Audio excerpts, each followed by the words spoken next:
Hey y'all, and welcome back to my channel. Today's video is going to be the first in a three-part series of me constructing a Norfolk suit for myself. This first video is going to be the draping and patterning and the mock-ups for both a vest and a jacket. The second video will be me constructing the vest, and finally the third video will be me constructing the Norfolk jacket.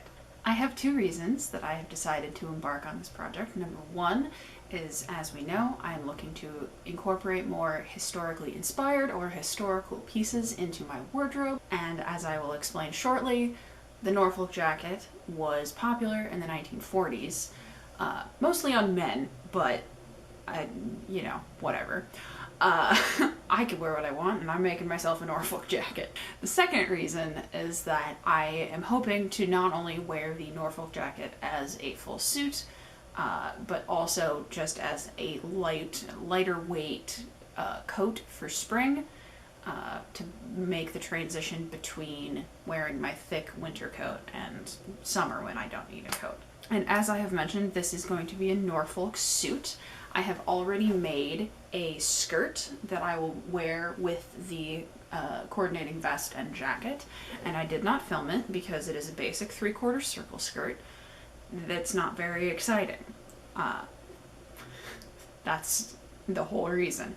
It's very plain, very utilitarian, it's not very exciting, so I didn't film it. I felt that the tailoring and the draping and the construction of the vest and the jacket would be more exciting to watch. And now for a brief history of the Norfolk jacket. The Norfolk jacket came into fashion as a sporting jacket after the 1860s. It is commonly a single breast jacket with 3 to 4 buttons, a full or half belt, box pleats in the front and back, and patch pockets.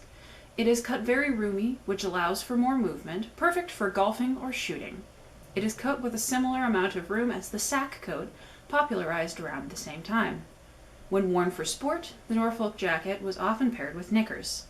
In the 1930s and 40s, the Norfolk suit came into fashion, as the Norfolk jacket was cut with more room than suit coats at the time. And I will share sources for this paragraph that I wrote, not properly documented sources, but sources. As I mentioned in the beginning, this video is going to focus on my pattern making and the mock-ups for the vest and the jacket. And I will be making this pattern from scratch through probably mostly draping is my plan, though I will need to draft sleeves for the jacket. But I have reference books. I have Draping Period Costumes by Sharon Sobel, which has instructions for a Norfolk jacket. It's a men's Norfolk jacket, of course, because women might have worn these in the 1940s. I haven't done a lot of research, but I have a love of tailoring. I was a menswear firsthand at the theater that I worked at in Alabama, and through that position, I gained a love of menswear, and that's why I'm making myself a Norfolk jacket as opposed to any other type of jacket. We have this book for the period influence, and this will give instructions for the version that would have been popular in the 19th century, not the 1940s, but I'm going to use it as inspiration and then drape how I see fit to get it to fit my modern sensibilities. I will be using basic pattern drafting for the Theatrical Costume Designer by William Harland Shaw for drafting my sleeves. This is the drafting book that I use at my current job at school because it is very basic and things turn out to fit pretty well. And this book is from my school's collection. It is on loan to me for the summer. And then, last but not least, I have The Art of Fashion Draping, the 2nd edition, by Connie Amadin Crawford. This is a draping book that my college professor loves. This is not the draping book that I learned from, but this is the draping book that she wanted to teach from, but it's out of print and therefore was hard to access. So we had a different draping book, but I like this book. It gives very good instructions and you end up with good results. And I think between a combination of the coat instructions in period draping and a basic single-breasted jacket in this book. Between those two instructions, I'm going to come up with something that I think will work for me. Now that I have explained my project idea, the history behind it, and the tools I am going to use to drape the pattern, let's go over to my mannequin back there and get to work. I have dressed my mannequin in my corset, a button front blouse, and the coordinating skirt I made to account for the layers that I will wear with the vest and jacket. The front of the vest will be one piece, single-breasted, with a plain neckline and single welt pockets, which I will mark a placement for on the mock-up in the fitting. The back will be one piece with a waist belt for shaping. I'm starting with draping the front, pinning the center front line, the base of the neck, the basic shoulder seam, and the basic arm's eye to start. The neckline, shoulder seam, and arm's eye will move in accordance with my design later.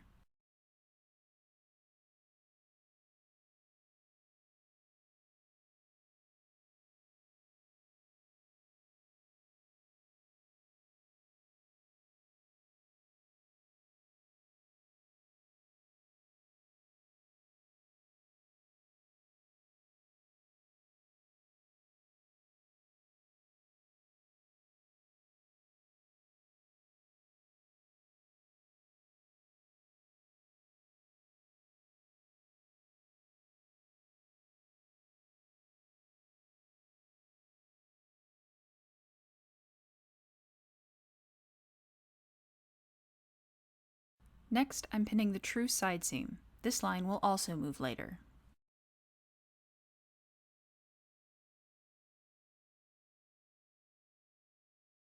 Now for the dart, which will give me a nice tailored fit.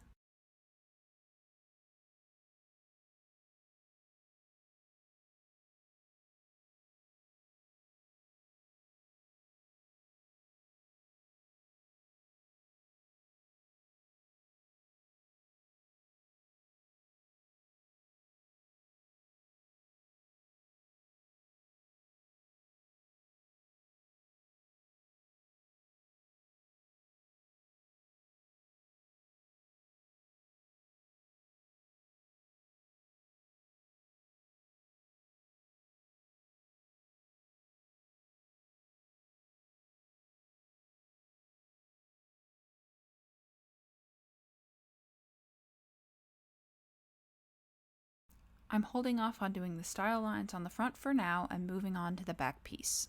For the back, I'm starting with pinning down the center back line, then moving to the base of the neck, the basic shoulder seam, and the basic arm's eye. Again, the neckline, shoulder seam, and arm's eye will move later.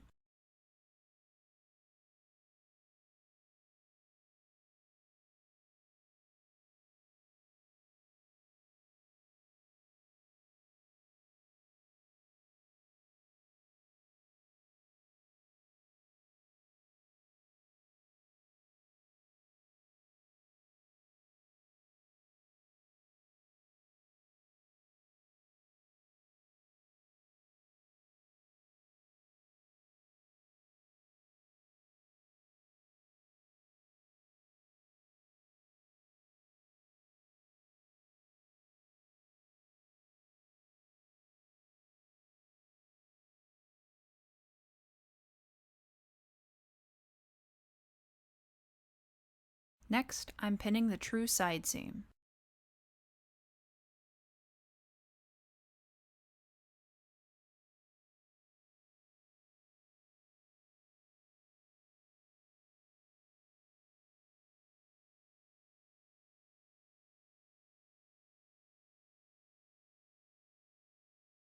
Lastly, I'm going back and pinning the hemline, shoulder seam, arm's eye, side seam, and neckline in accordance with my design. I will wait to mark the location of the waist belt in the fitting, but I will mark the waistline to have for reference.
The Norfolk jacket will be a full Norfolk, single-breasted, with a yoke, box pleats, and belt on both front and back, accordion-style patch pockets on the front, a convertible collar and notched lapel, and two-piece sleeves. I'm starting with draping the front yoke, pinning the center front, base of the neck, basic shoulder seam, and top half of the arm's eye.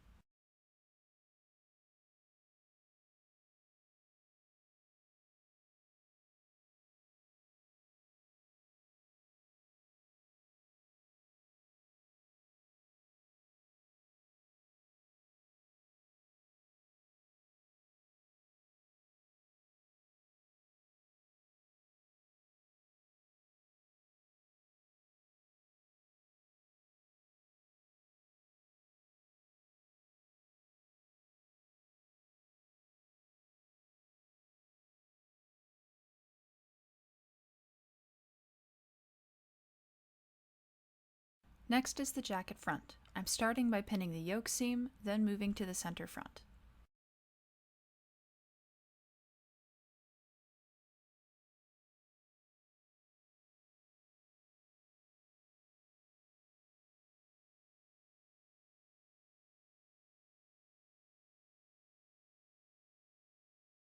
Before I pin the side seam, I'm pinning down the princess line so the front portion of this piece stays relatively flat, while the side front portion gets all the bulk that will be cinched in by the belt.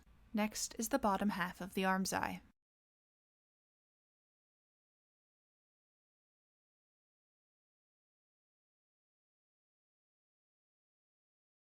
Now I'm pinning the side seam, making sure to leave the bulk at the waist.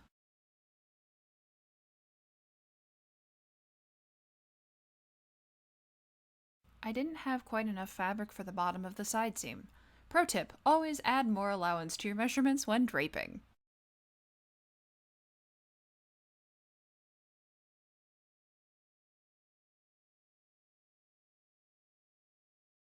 Next is the front hemline. I will mark the placement of the patch pockets in the fitting.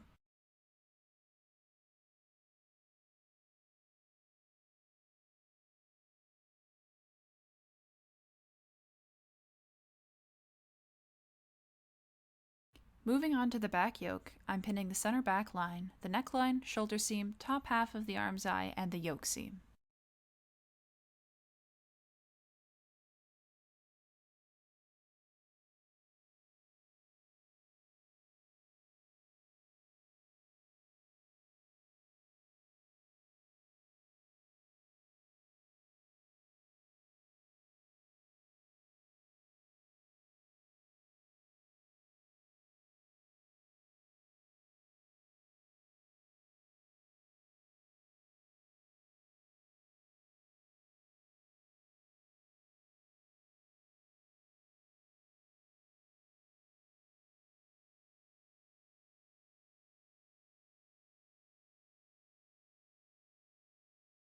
Next is the jacket back, which I am draping in a similar manner to the front, except I am allowing the fullness at the waist to be distributed across the full waist back.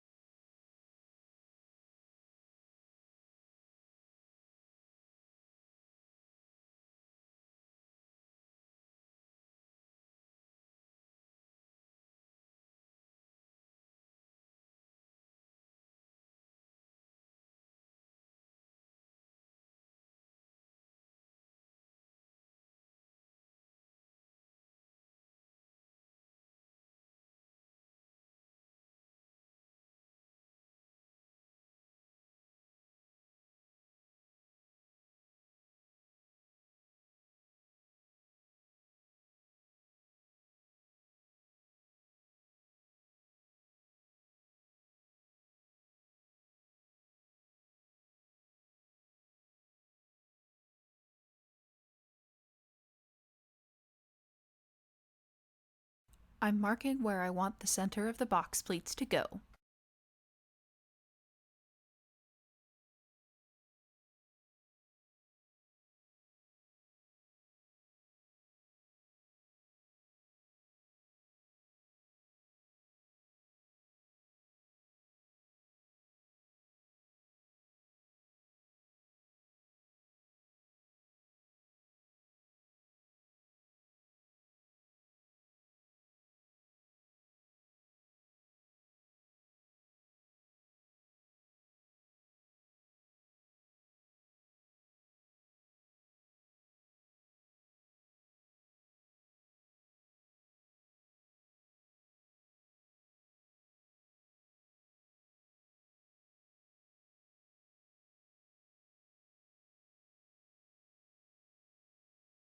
Lastly, we have the collar, a standard convertible collar, which I am pinning at the center back, then pinning to the neckline, folding down as I go to check how it will lay when rolled.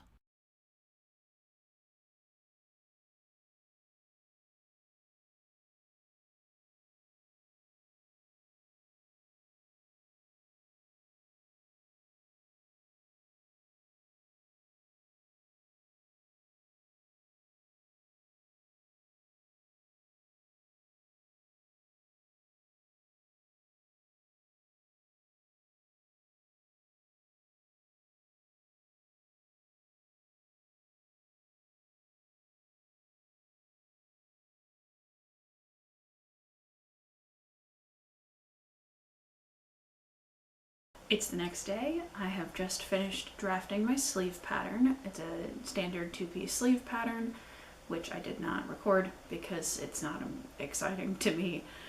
And also I didn't know if it would show up well on camera. So, you know, you get what you get. You got to see me drape.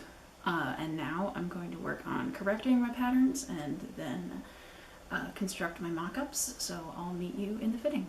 Here we are in my bathroom for the fitting. I've got the vest on, and I'll talk you through the alterations that will need to be made. First of all, I think I'm going to end up having to curve the center front just a little bit, rather than have it on a straight line, just because I need to let it out is the issue, and the solve I think is going to be curving the center front rather than taking it, adding it to the side seam, just because how it's laying right now is really lovely, and there's nothing wrong with curving the center front, just that ever so slight amount. So I think I might just do it. Pardon the water noises upstairs. That's the first thing. I do like the shoulder seam line that I gave myself. That's not moving. The neckline and the arm's eye are all good. They make me happy, and this is what the back of the arm's eye and the neckline look like. They're hitting where I want them to. They're fine. They're not moving. So we got the center front. The other things that I'm not thrilled about and will be changing, obviously this will get tight, this will sit tighter when I have a belt on. I didn't make a belt for the mock-up because vests are not that hard to fit, and I know what the belt is going to do. It's going to take it into the back and it's going to be fine. But what I have noticed is originally when I was draping this, I thought from my draping that my waist would be 1.5 inches higher than where it is, just because of how it was sitting on, how my clothes were sitting on the mannequin. I was basing my waistline on the waistline of my skirt. And so I decided that I would add 3 inches to the waistline in length. Now, what has actually happened is that I have 1.5 inches from the waistline in length. You can see I gave myself a little opening here to let it sit over my hips, and that's at 1.5 inches, and it's sitting at my waistline, which is fine. Now I know where my waistline is. I do think I will end up adding 1 inch of length, maybe, or maybe not. This length is all right. I might end up adding like 1/2 inch just to get it to be a little longer, so that it's like 2 inches down from the waistline, because I think that would be charming. But yeah, lengthening will happen. I'll mull over the amount later. Other things that are going to happen, I'm going to move the positioning of the dart. I don't know if you can see it, but I've drawn a line that is slightly more towards center front just because it's curving away. I don't love that. And also I'm hoping, the grain line of the dart got very strange, and I'm hoping that maybe this fixes some of that, but probably not all of it.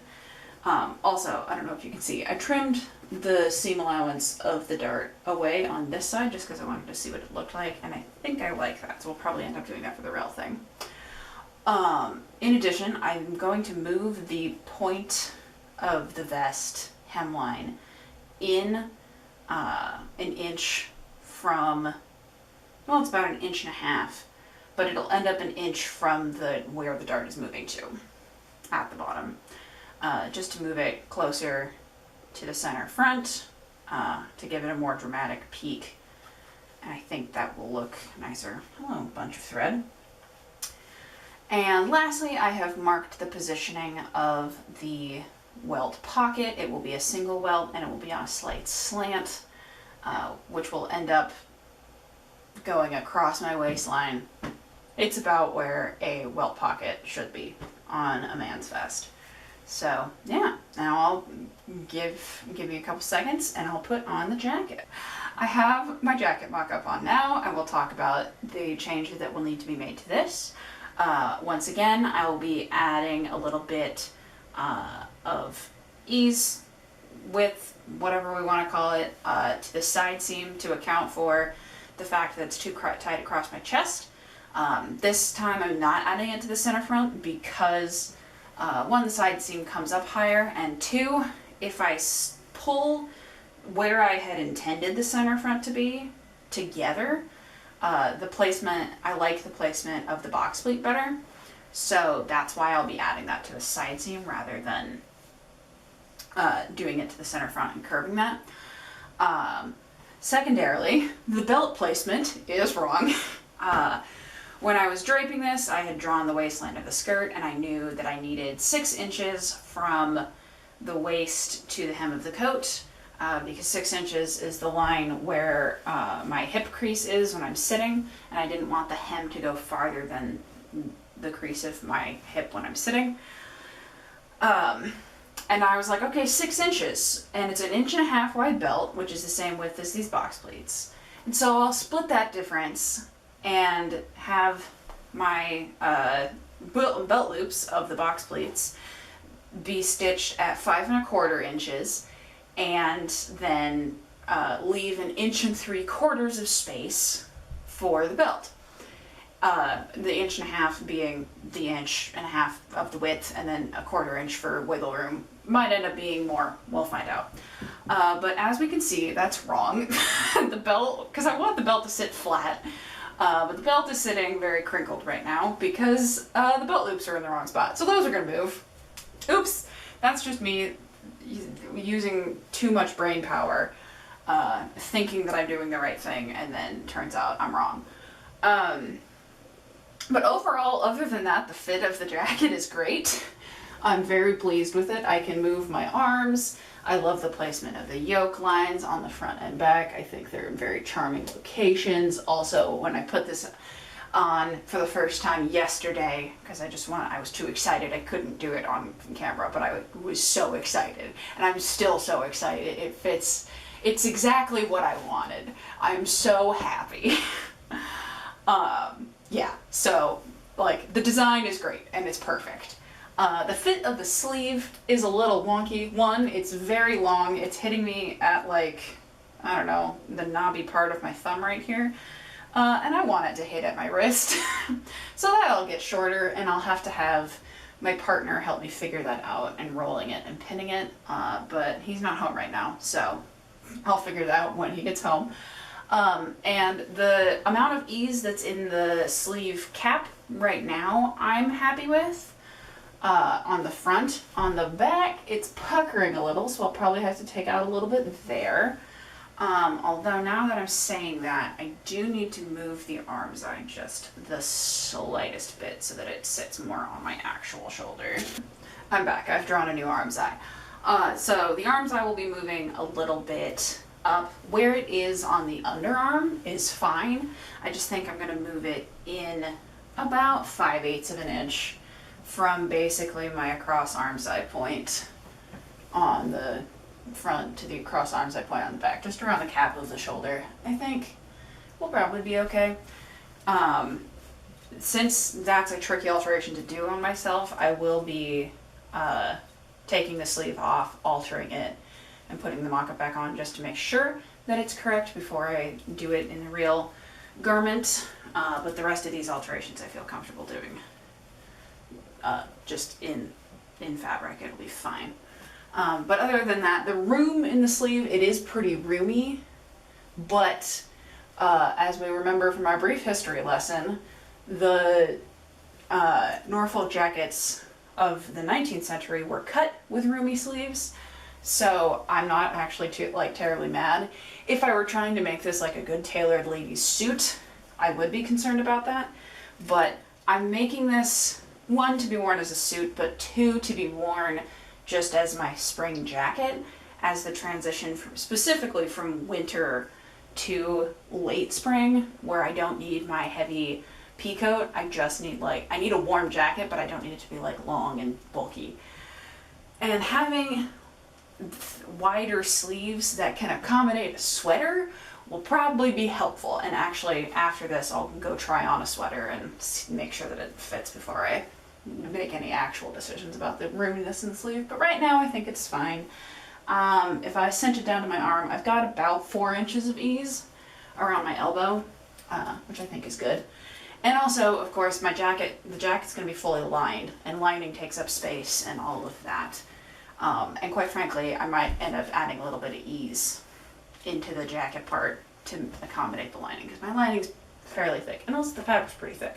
But anyway, these are all things that I will think about at a later date. But other than that, I like the shape of the collar. That's totally fine. And I think this will be my opening point here, where this shortest safety pin is, and then you can see a little peek of the vest. And then if I want to wear like an ascot or some sort of decorative thing around my neck, it'll be a nice frame for, you know, this part of the bust, which is excellent. I'm very excited about this project. Now that we're done with the mock-up fitting for the vest and the jacket, we'll head back to my sewing room to do some final thoughts. Thank you for coming on this journey with me of making my vest and Norfolk jacket suit. I'm very excited to make the next 2 videos of constructing the vest and constructing the jacket separately. This is a format that I haven't done before, and I'm excited that I'm leaving you here with a cliffhanger of, ooh, how do the pieces turn out? You're gonna have to tune in next time to see, because that's new and exciting for me. I don't have a timeline of when the pieces will be done, nor do I have a timeline for when the videos about them will come out. So you can check back in with my channel regularly. I believe if you subscribe or hit the notification bell, maybe that will work. As a YouTube user, I don't ever check my subscriptions, nor do I have any channels notified when when they post new videos for me to watch. So, normally I go seek out the content that I'm interested in. So if you want to do that, just come back every so often and check on my channel and see if I've made a vest or not. That's the best I can give you in terms of a timeline. Please like this video to let me know you enjoyed your time here, subscribe to my channel so you never miss another video, especially in this series, and leave me a comment down below letting me know what you think. Thanks for watching, and I'll see y'all on the flip-flop.